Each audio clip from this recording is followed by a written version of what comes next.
from the German. BlogTalkRadio. Hello out there in Radio Land. This is Open Money on Blog Talk Radio. I'm Ernie Jakob. Michael is just around the corner in the Comox Valley. Good morning, Michael. Good morning, Ernie. And good morning, world.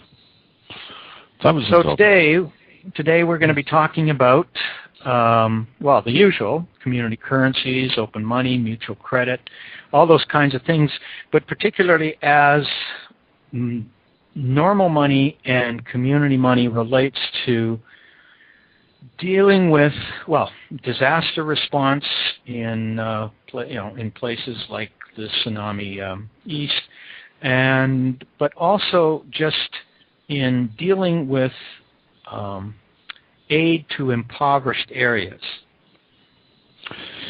Yeah, the whole concept of riding in like the U.S. cavalry of some sort. Here we are, we can solve these issues. And the problem for me is that I think there's a lot of premature eagerness by particular sectors of the community currency movement who are quite appropriately desperate, if you like, to help solve the problems, the tsunamis, the flood, the earthquake, malaria, AIDS, you name it. We want to solve it. Of course we do. But there's a bit of a problem in sending in immature systems to deal with monster problems. You don't send the child with a wooden sword in against the big dragon. The sword itself will burn. And what we're seeing with the community currency movement is a similar yippee, let us get at it, we can help. And I think the outcomes are going to be very poor. I think that's the first thing we've got to say is if anybody thinks that dropping into a war-torn situation, a famine base, a tsunami or a flood situation, an earthquake, and saying, here we are, we have little bits of money that are a different color, and that will make everything work better. I think we're stretching everybody's credulity except perhaps our own. When I say ours, I'm being very inclusive. I don't believe for a second that any of these so-called touted initiatives will do any good at all. And I think they will do a lot of damage to the credibility of the movement as a whole if we start jumping into these places and saying, hey, look at us, we can help, when actually we can't. And when it is also perhaps a contributory factor in the motivation to jump into these processes of look at us, look how good we are, look how helpful we are. We can do this for you. We're self-serving. There's a jumping on the bandwagon here. We can be accused of it. Now, I'm not going to say people are trying to jump on the bandwagon, but I'm going to say that the people we seek to assist in this, the people who are in stress and the aid agencies who are trying to face it, the government agencies that are on the ground or above ground somewhere trying to sort it out, we come in the side and say, listen, we can help you because A, we've got a better piece of paper, and B, because it will sort out all the graft and corruption that is plaguing this process. This is a strong part of the discussion, is that by circulating local currency as the support mechanism through the funding process, in some way this will cut out graft and corruption. But that's not to say that community currencies aren't useful. They're useful in any situation. And I think that the issue is whether it's we are bringing you a particular community currency system or people who are in difficulty, stress, disaster, whatever, either already have their own community currencies operating or are in a position to develop them freely on their own.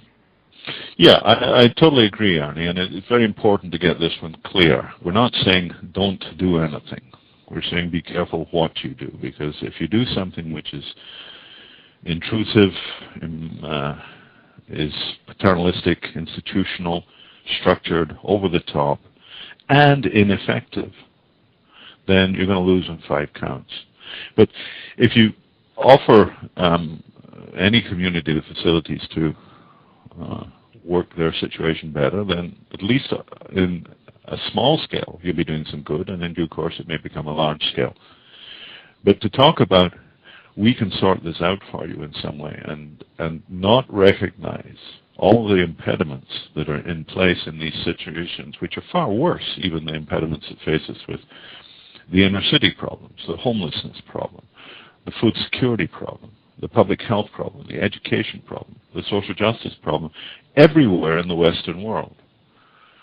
I mean, even in, Finland and Iceland and all the places that we hold as the bastions of progressive, effective social democracies, yeah, they've still got people who are hungry, and they've still got people who are homeless, and they've still got all the problems that come from a monetized not they, we do. I mean, we do. They're here, right here in the Comox Valley where we live. They're in our region, in Vancouver, and it's bloody cold out there, and there's all kinds of homeless people, and the United States it goes on and on. And the United States, despite being supposedly the greatest economy on the planet, in the history of the planet, has the highest prison population of any state in the world, and has huge social costs associated with the mess it's in. Now, if we cannot bring community currencies to bear inside this frame with some effect, then I think it's a little presumptuous to start gallivanting off to the other parts of the world and saying, hey, we've got the solutions for you. We're talking specifically here, or we're using as an example here, a project of the Strohom group in Brazil called Fomento Bonus or something like that. We're going to examine that project, the claims that it makes, and the outcomes that they say there are, and we're going to do it by having a look through their flash presentation. Yeah, I think we should give a little of the context to this for people who in future years or weeks or minutes will be listening to this.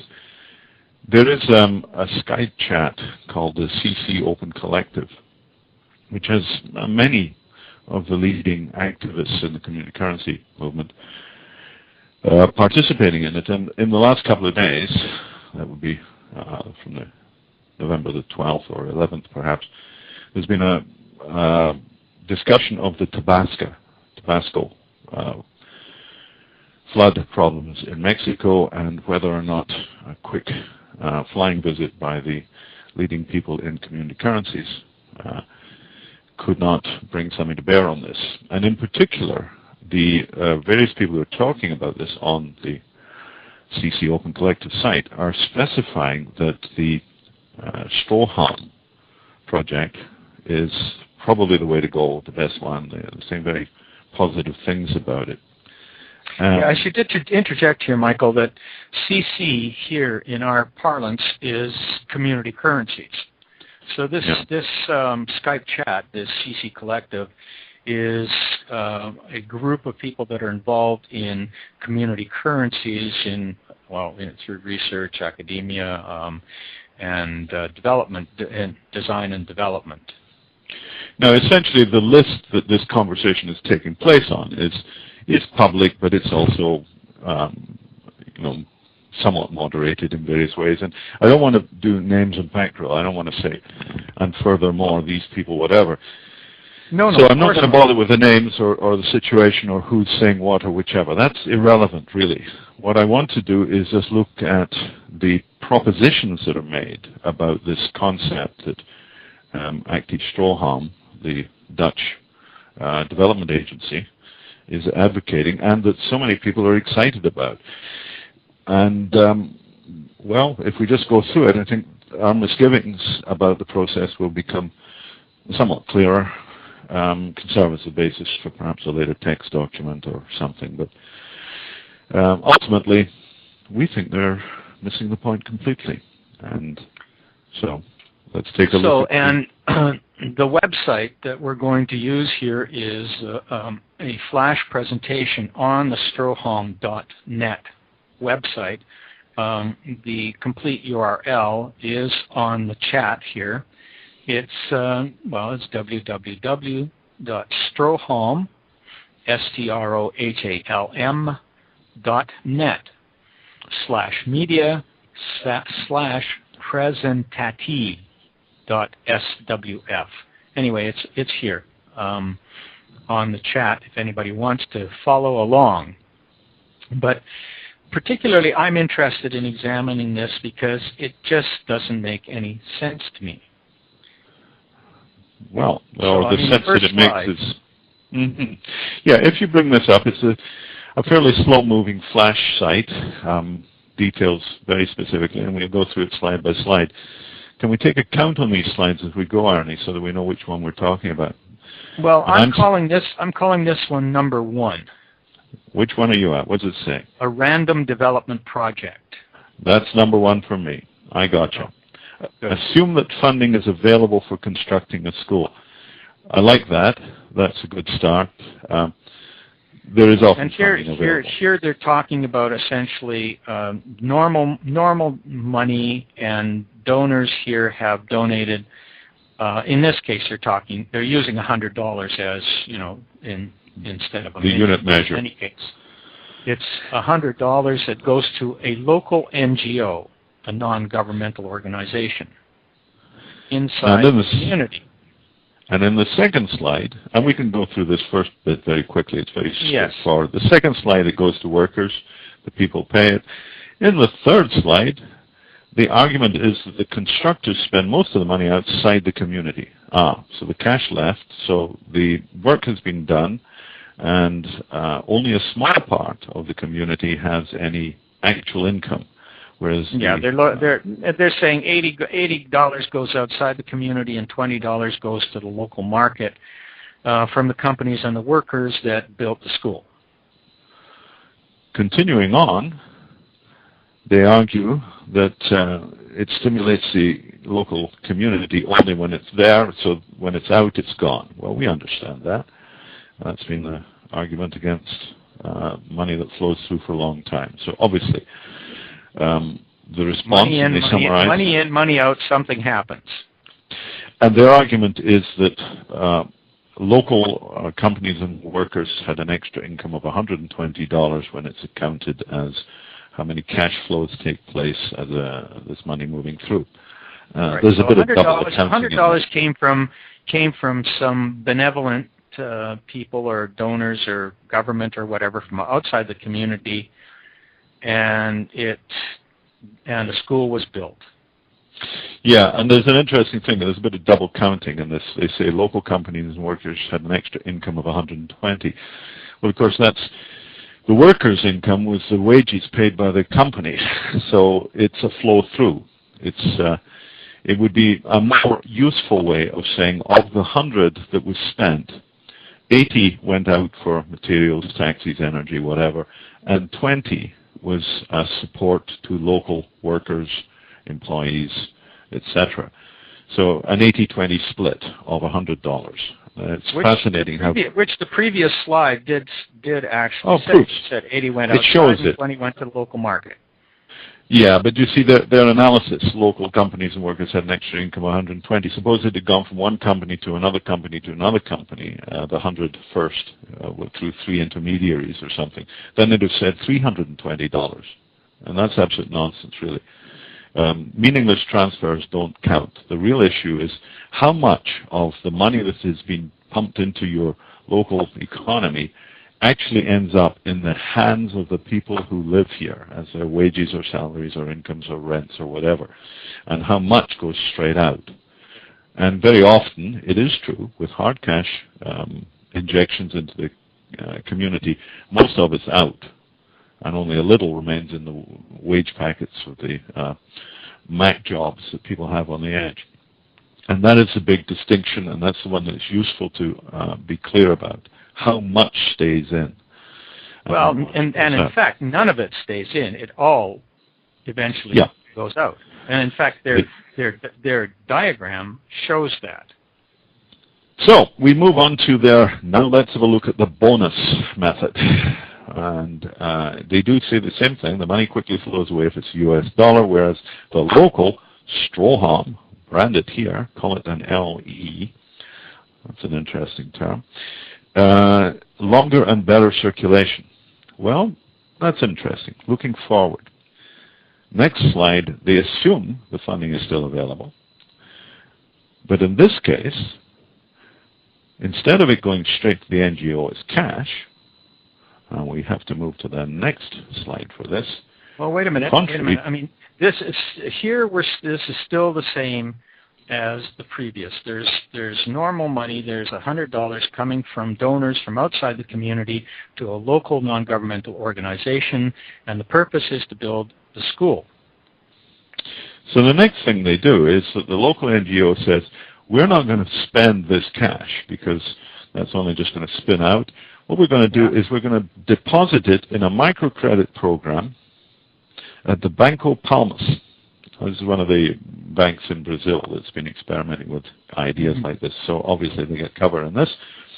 So the $100 is deposited, still owned by the NGO, but the $100 has been deposited in the microcredit project. Now, next thing is, they put in a little slide about how, they make loans to local enterprises. The microcredit program provides loans to local enterprises on the condition that they accept local money. So there's a condition on the borrowing of this cash pile from microcredit is we take local money. Okay. So far, so good. Well, not so good, but I mean, there are already problems with this, but we'll leave those for the moment until we cover the whole process. Yeah, better run on with this. Now, the local takes... The local NGO receives local money from Strohom to pay the executors of the construction project. Now, that in itself is interesting, I think. I mean, where is this, what is this local money? Where does it come from? And we know where it comes from, but what the backing or the redemption is guaranteed, presumably, by Strohom. Well, fundamentally, it's guaranteed by the local companies that have committed to accepting this form of fiat currency or whatever. Now, that gives it a form of guarantee that enables the local NGO to say, we're comfortable pumping out this paper to the tune of $N,000 or yen or pesos, potatoes, whatever. We're going to pump out all this local money because we have hard money in the microcredit loan structure, and the local companies that are currently borrowing from that are agreed to take the paper. So we can do this. So they put out the paper. And they put out about as much paper as their microcredit fund. That's the theory. It's sort of, we're backing this paper with a pile of cash. Right. So the cash is in the bank. They actually say 100. There's 100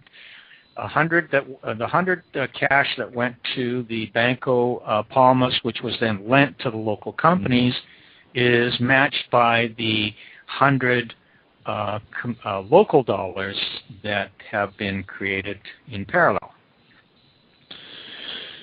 Now, they've got, just a minute. The turnover is 200 by the second slide because somehow or other, all the money and the workers are spending in the local market.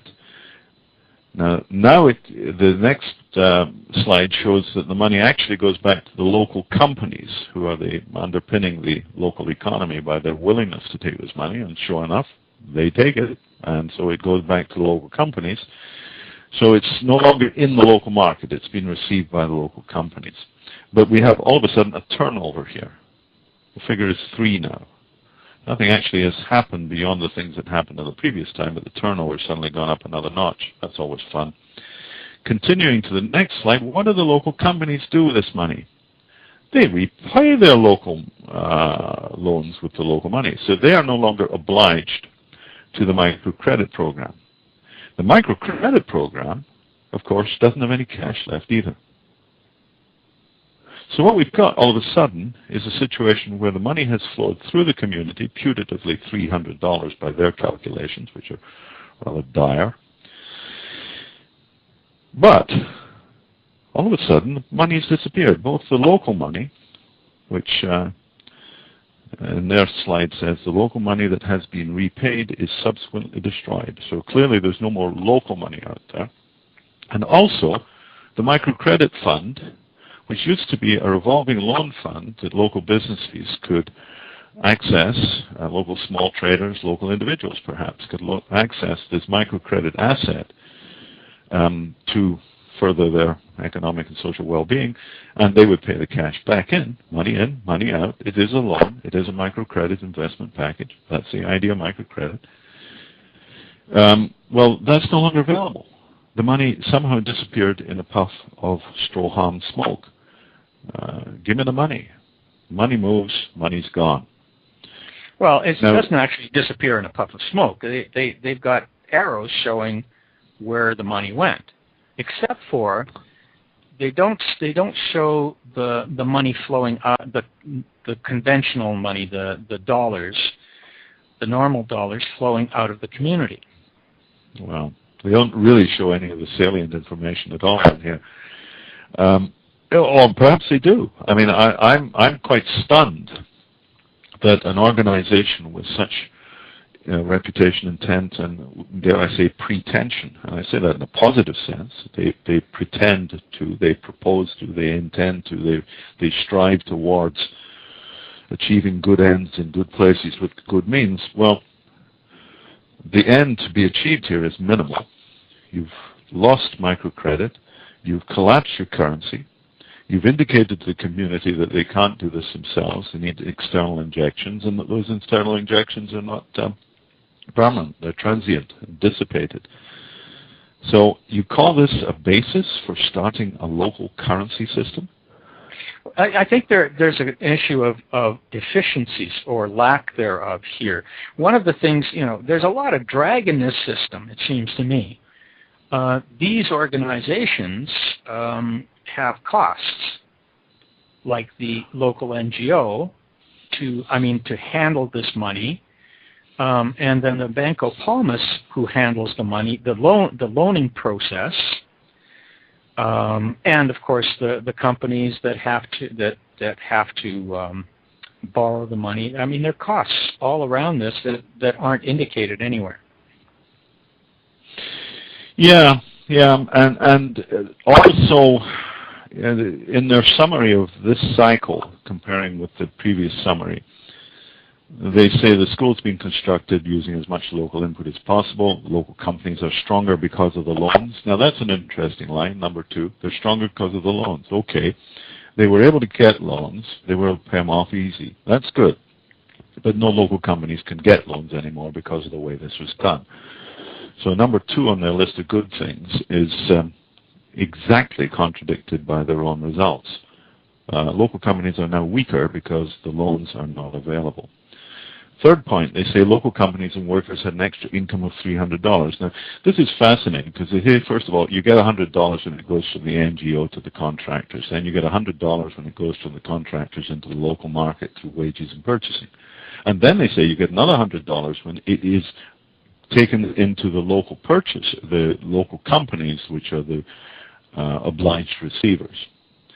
Now, they seem to be saying that it only goes once through the wage system and then disappears straight to the receiving companies, and which is a curious argument because one would have hoped they would say because this is local paper and it supports our local efforts and the community's urge to recreate itself after the problem, the disaster, or whatever, they would say that the money circulated in the local market maybe 10 times, 100 times, 4 times, whatever number. I don't know what number they would think of this, but you would think Stroham would say at this point that there was turnover, persistent cyclic turnover in the local economy because of the presence of this paper.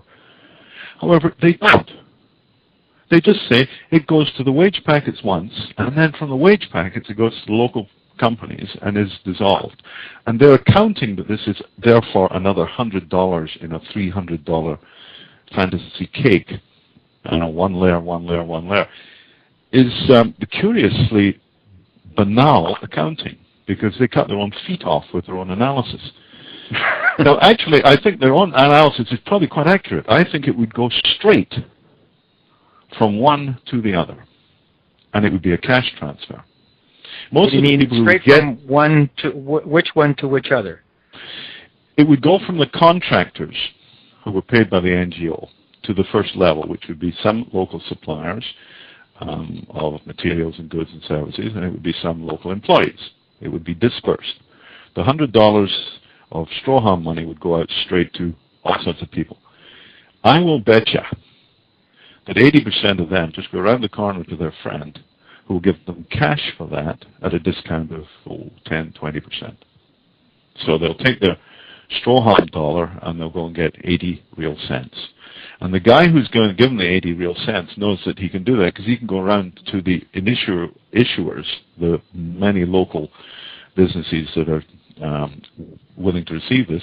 He can go to them and say, hey, how about we trade this off? I'll give you this at 90 cents in the dollar, and then you can pay off your loan at 100% on the dollar with it.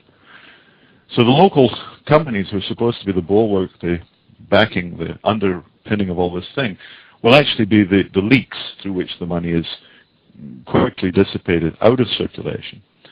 And the microcredit asset is dissolved, scattered, squandered.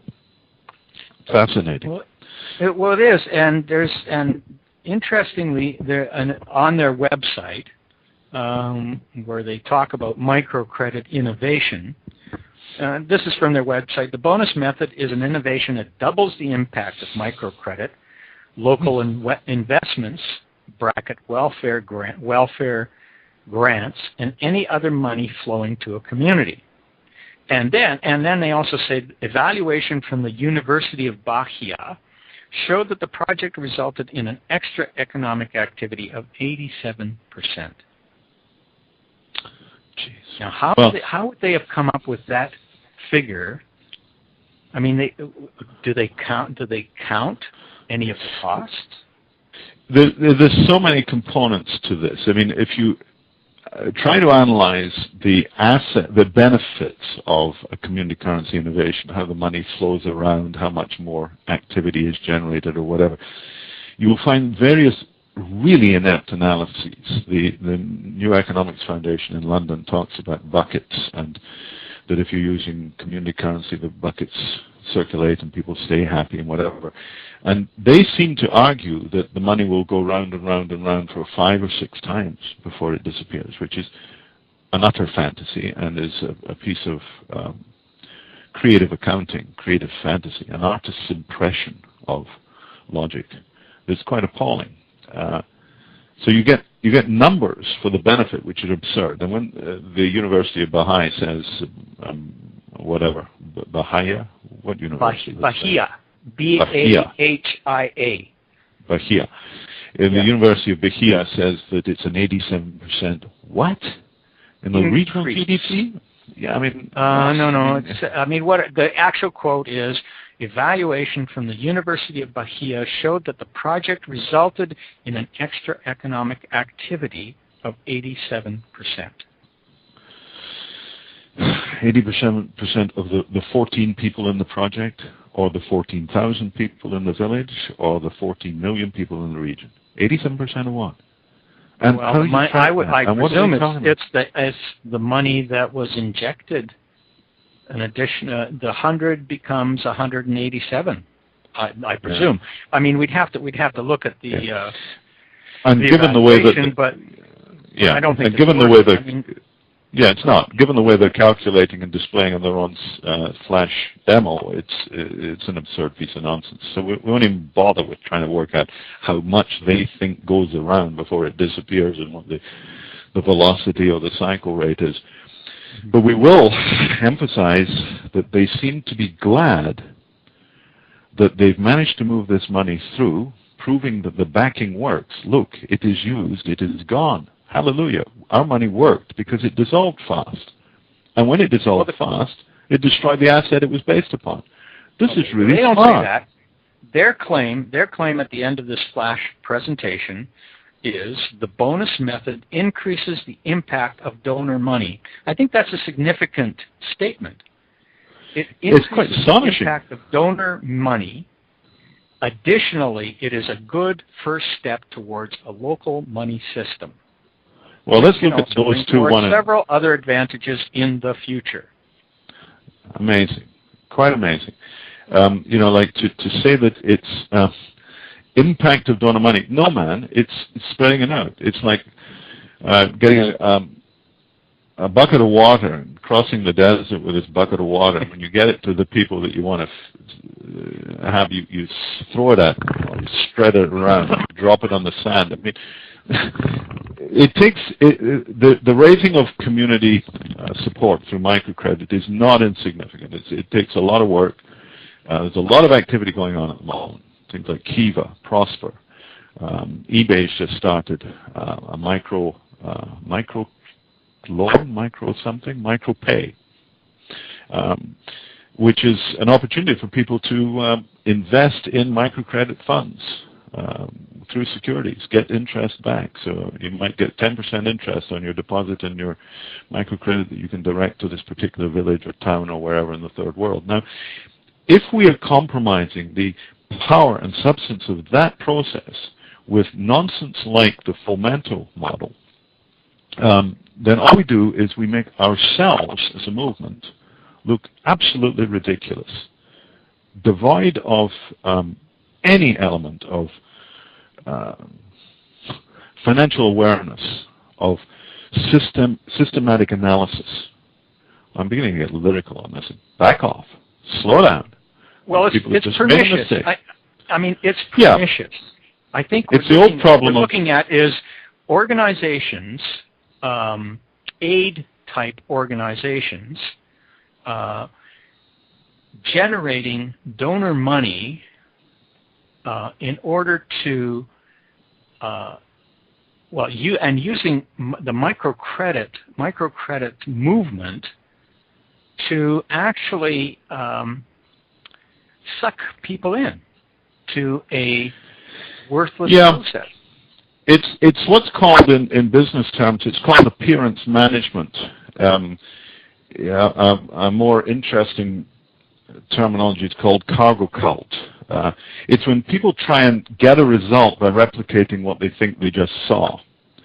Strawham knows that there's a horse and a cart here, that there's work to be done and somebody's got to pull it.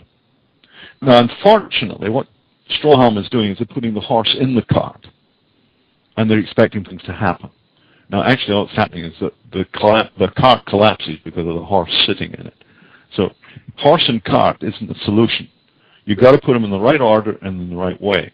And what Strawham and these boys are doing essentially is saying,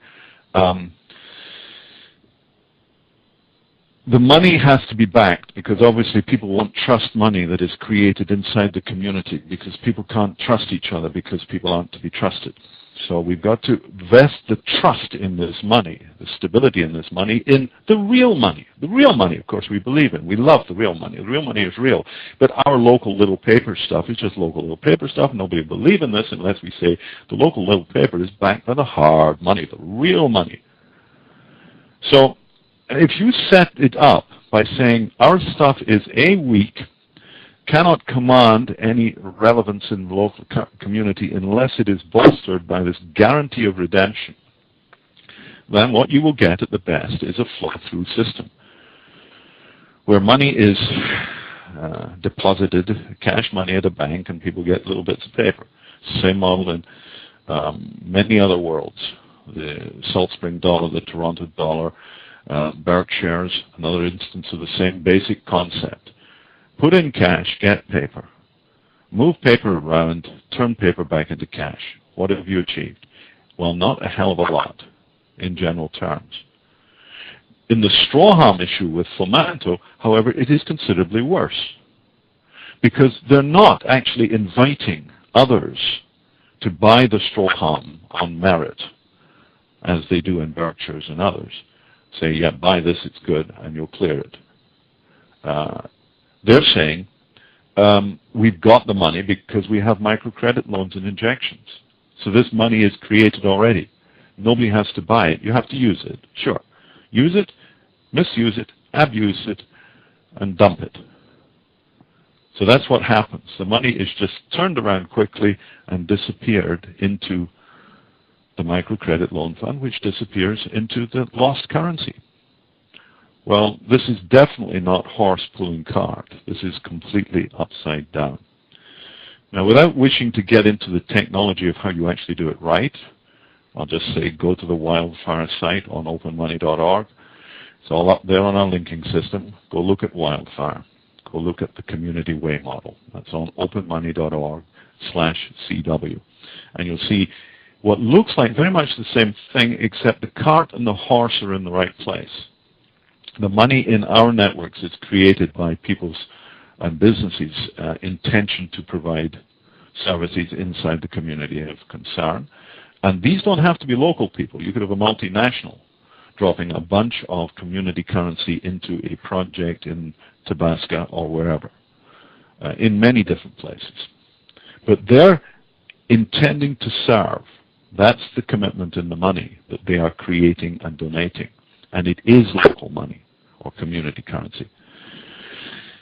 And then when people validate that by buying it from the projects, buying it for cash, very much the same thing as you do with Berkshires or Salt Spring Dollars or whatever, but in this case, you're not buying it just from a bank and putting the cash in the bank and taking it out later, the Strohhalm model, the Berkshire model. In this case, what happens is the cash goes to the NGO as a dispersible. The NGO, which is selling you the local because it was donated to them, they've got it. They've got no entailment on it. They sell it to you for cash. So they've got cash to spend, and that's what gets the jobs done for those things that NGO needs cash for, external to the community. And there's plenty usually. They've also got plenty of the local money to spend on local needs. So money has been created, money has been converted, and money will continue to circulate because it's based upon the community. I think that is the key issue here. In their but it's model, a key distinction. The money is extinguished. In the community way model, the money that is created continues to circulate. By the way, just before you wax lyrical on that, we should just note that this is Open Money on Blog Talk Radio, and there is a chat where you can see some of these websites that we've been referring to. We've been talking about aid agencies using the microcredit movement and the community currency movement to suck impoverished communities further into the hole.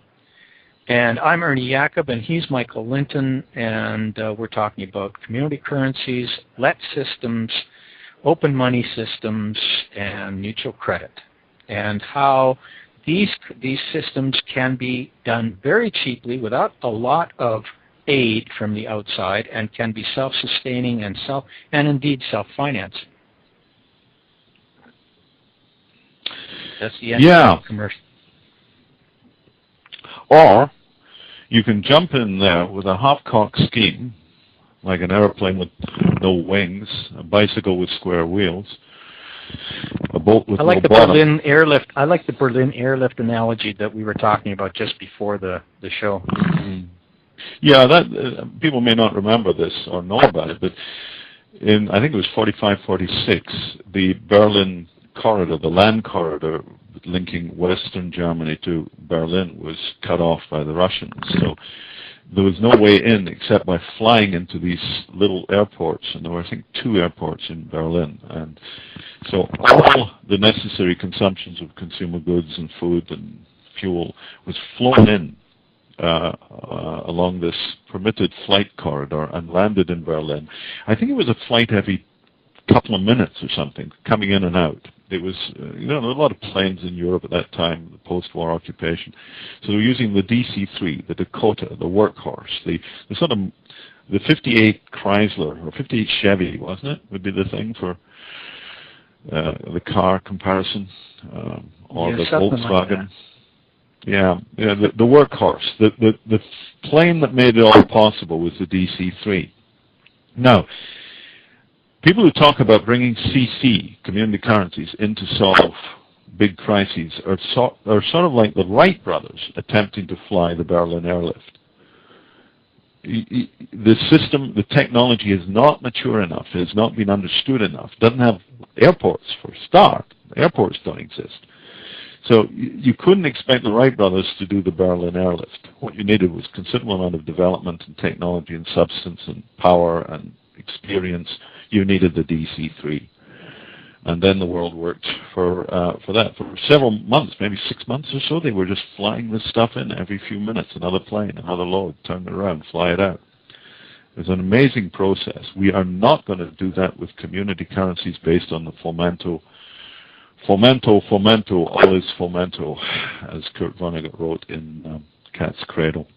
Actually, that was FOMA, not fomento. Oh. But it's so close. I always think of Vonnegut when I hear the word fomento. Let's think of Vonnegut. But get some sense into this. Now, the cargo cults.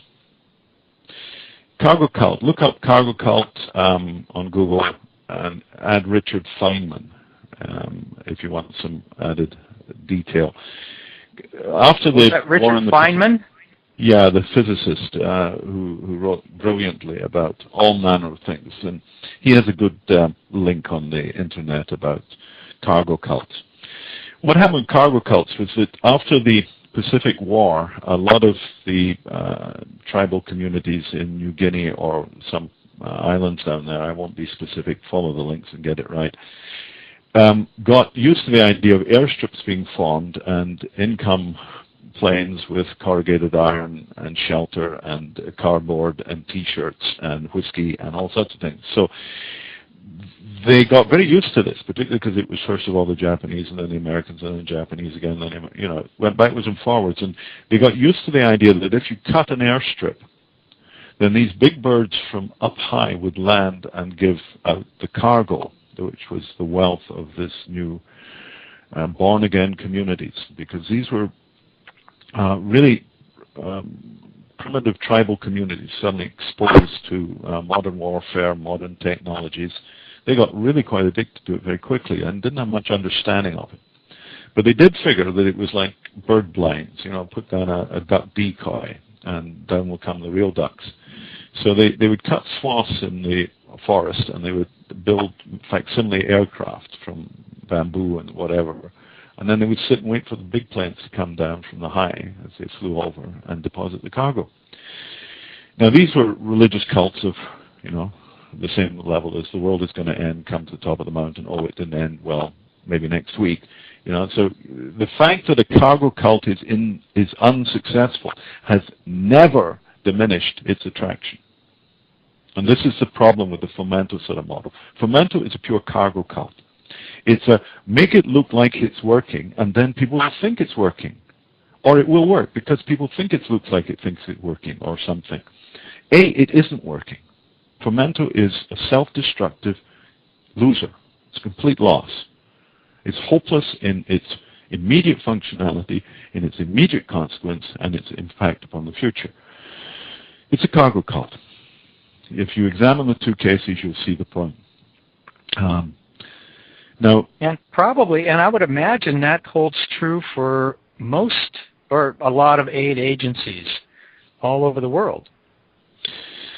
Well, differentially, aid agencies do come in with resources and do with various levels of efficiency or otherwise, corruption or otherwise, accuracy or otherwise, apply those funds to resolving some of the problems. Might be mosquito tents, might be AIDS vaccines, might be foods, deliveries. But do they leave anything else? No, generally they don't. The things that are left, microcredit has improved that considerably. Although with some people think it's also tended to bring the third world into the marketplace of the first. So, it's banking the poor, and the interest rates on that money are quite high. So inevitably, I think we've got to be careful here that usually the interest rates that are paid to the original lenders are not that high. But the costs of administering these small loans are high. So the cost of the loan is heavy, and the borrower does pay heavy interest rates, often as high as 20%, sometimes higher.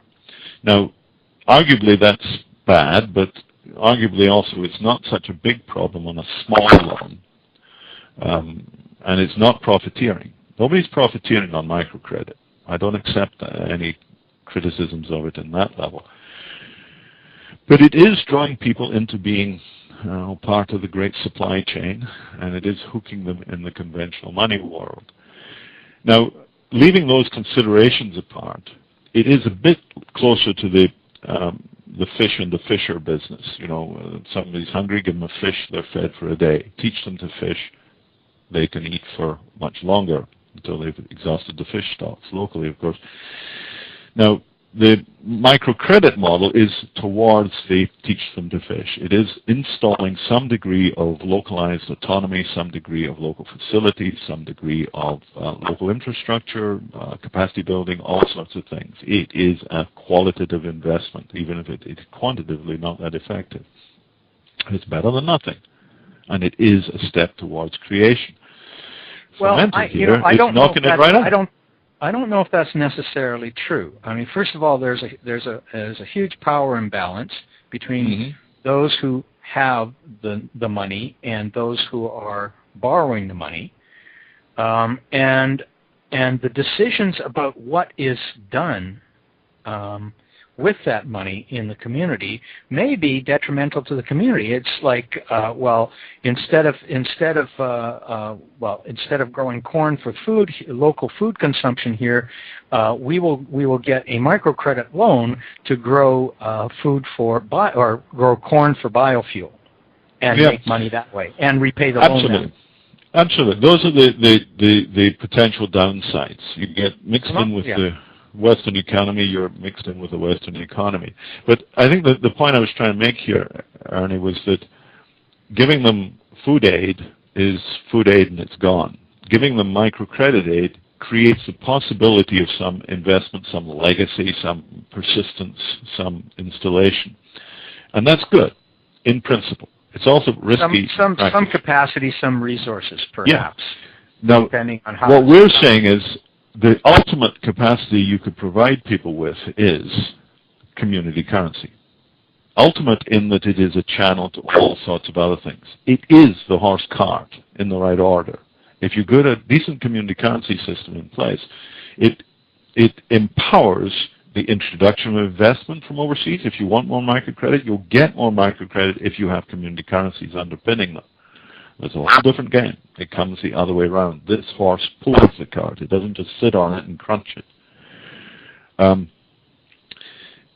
that persistence of a community currency is teaching people how to fish. This is not even give them a fish boat and hope.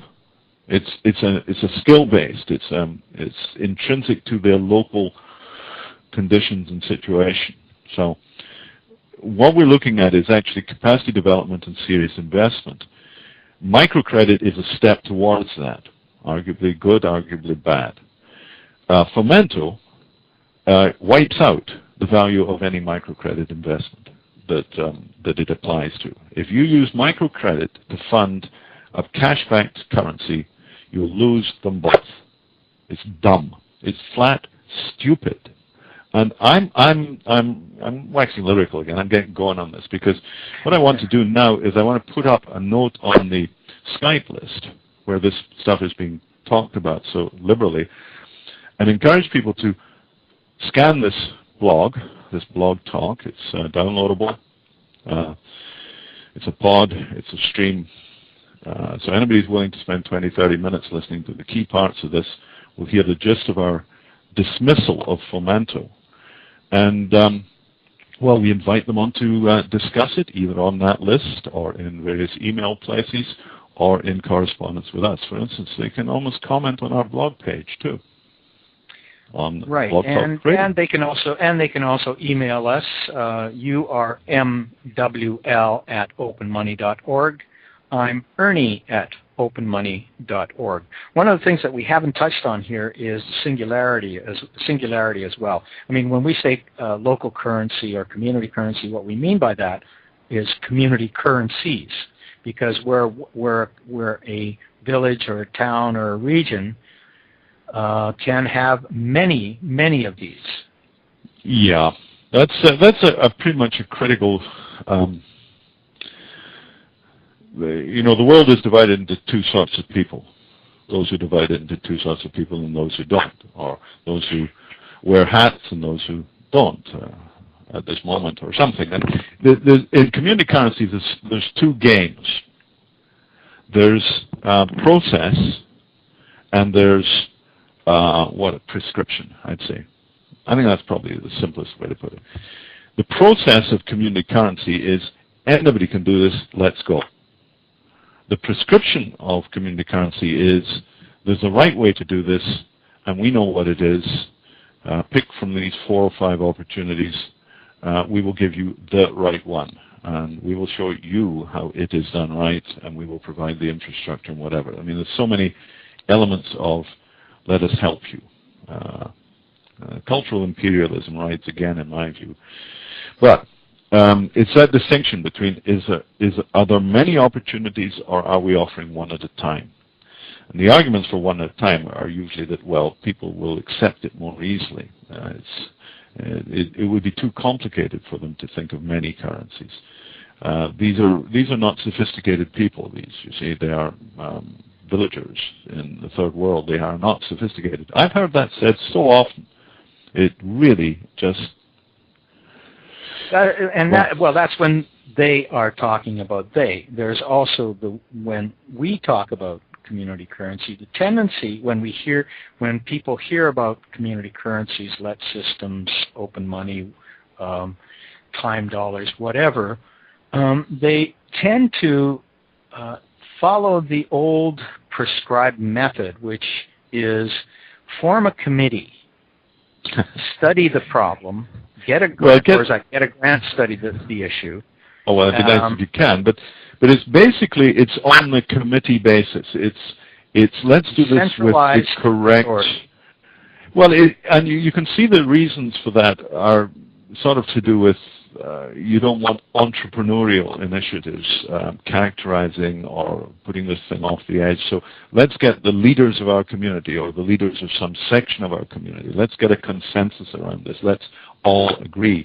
Let's work with the people who like each other or nearly like each other because they'll be easiest for us to work with. Well, that's convenience, and that's putting the cart in front of the horse and expecting something to happen.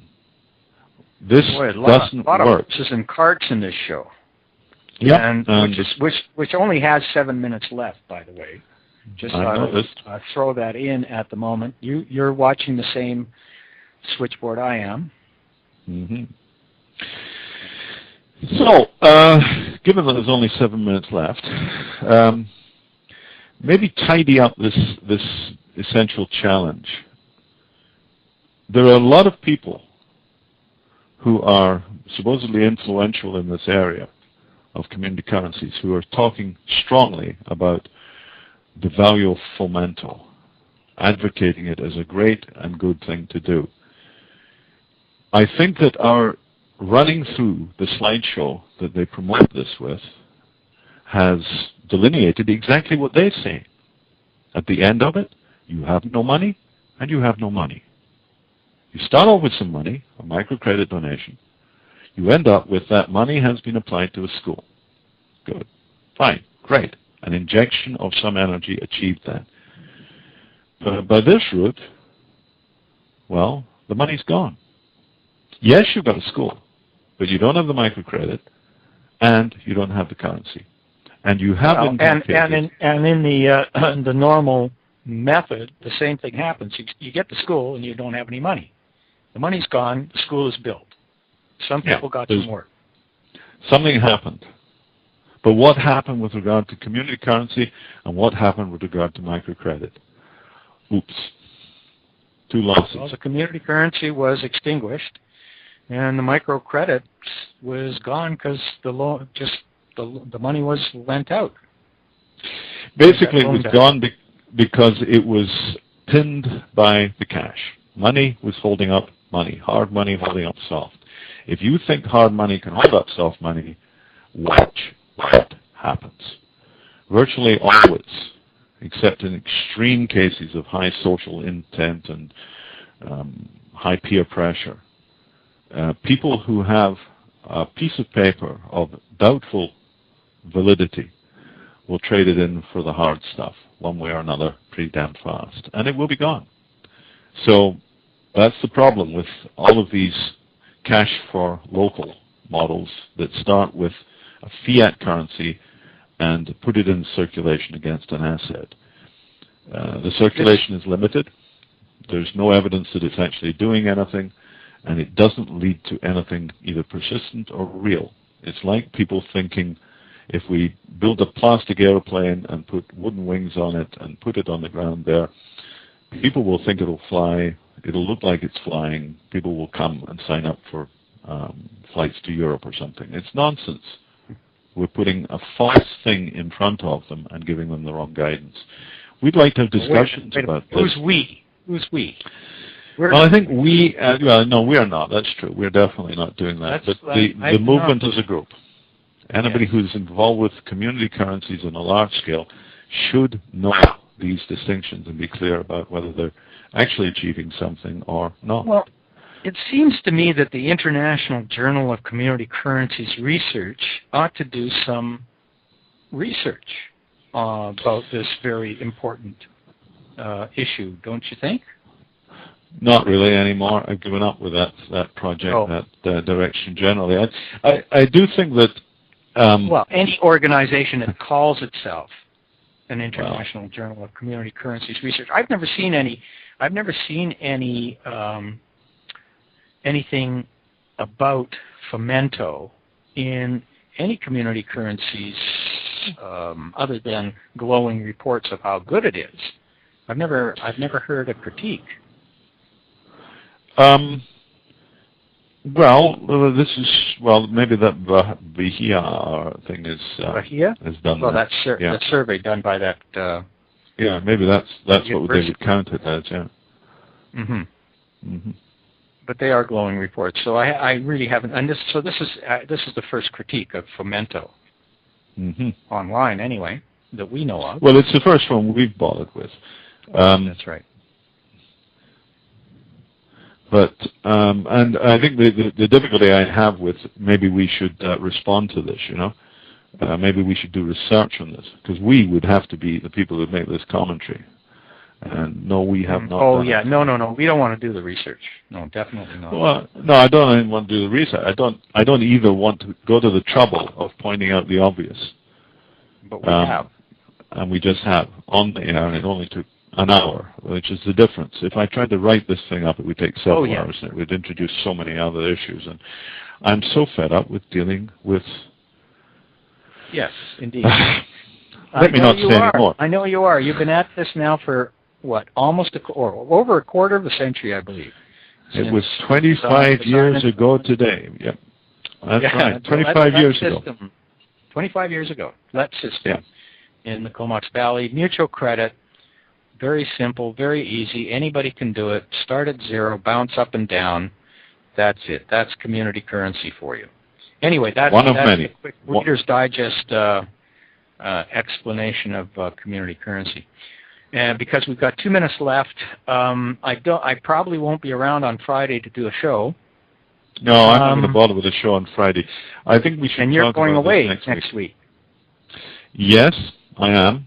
But we might still be able to do it from your digs in the UK. Depends on whether I have a link, but I should be able to find one.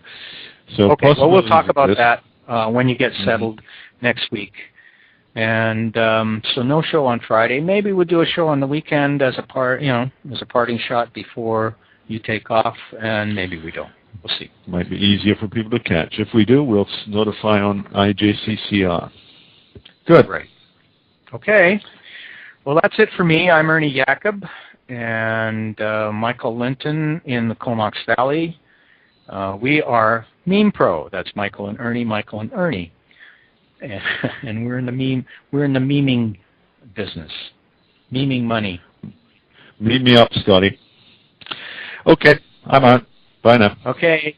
Bye, Michael. So that's it. You can get us through by email. I guess it's the simplest if you want to connect with us. Let us know if you heard this thing and if any of it made any sense to you.